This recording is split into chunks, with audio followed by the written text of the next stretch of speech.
ni sans bras, toute la vie de Fatoumata Diaby repose sur ses jambes. Elle fait tout avec ses pieds.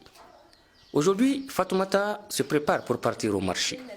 Elle s'y met à cœur joie, car cela n'est pas de ses habitudes, faute des moyens financiers. Vivant dans son village de Ngabakoro droit, elle est sans emploi depuis 2 ans, depuis qu'elle a quitté l'école.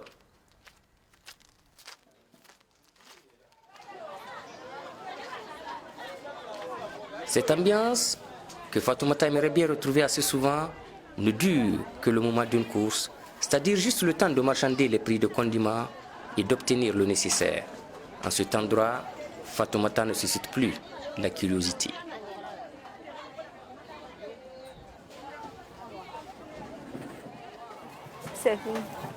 Et une fois satisfaite, la jeune mariée de 21 ans s'empresse alors de rentrer. Elle est contente de retrouver son mari, Lamine Keita. En fait, mon mari était dans la famille de mon grand-père à Madinekura. Bon, souvent, c'est le grand frère, le petit frère de mon grand-père à Sokonunko, le père de ma mère. Souvent, mon grand-père qui est à Madinekura, c'est lui. Lui, il le fait commissionner chez nous. C'est là-bas que j'ai vu mon mari.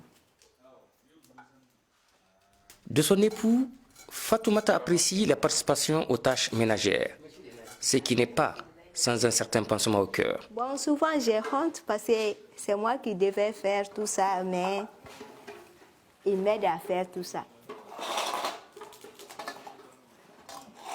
C'est la vie. Le jeune couple a déjà subi quelques coups du destin. Ils ont perdu leur enfant et tous les deux sont à la recherche d'un travail stable. Pourtant, Fatoumata ne s'est jamais laissée aller. J'ai refusé la majesté parce que j'étais partie à l'école. Je sais ce qui est la majesté. Parce que je vois même dans la rue de Bamako aujourd'hui, les mendiants sont vraiment fatigants.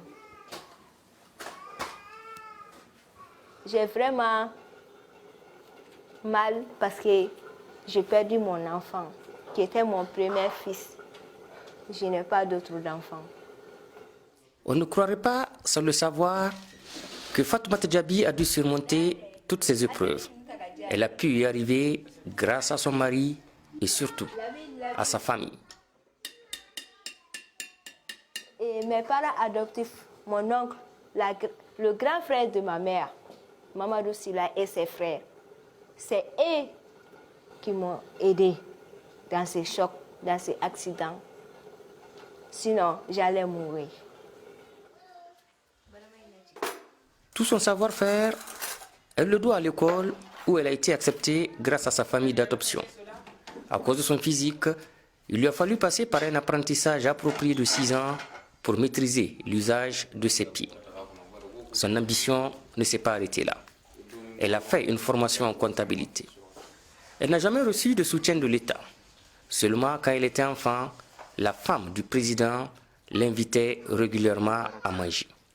Cette attention passée, il ne lui reste que les souvenirs lointains.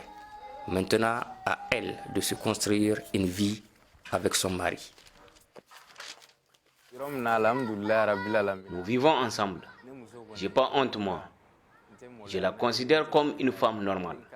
Il n'y a aucun problème entre nous et j'ai aucun complexe de ce côté. Je considère ma femme comme n'importe quelle épouse normale. Son avenir ainsi que celui de son mari repose en sa capacité à croire en un lendemain plus radieux. Chez Fatoumata Diaby, rien de son comportement ne renvoie au découragement.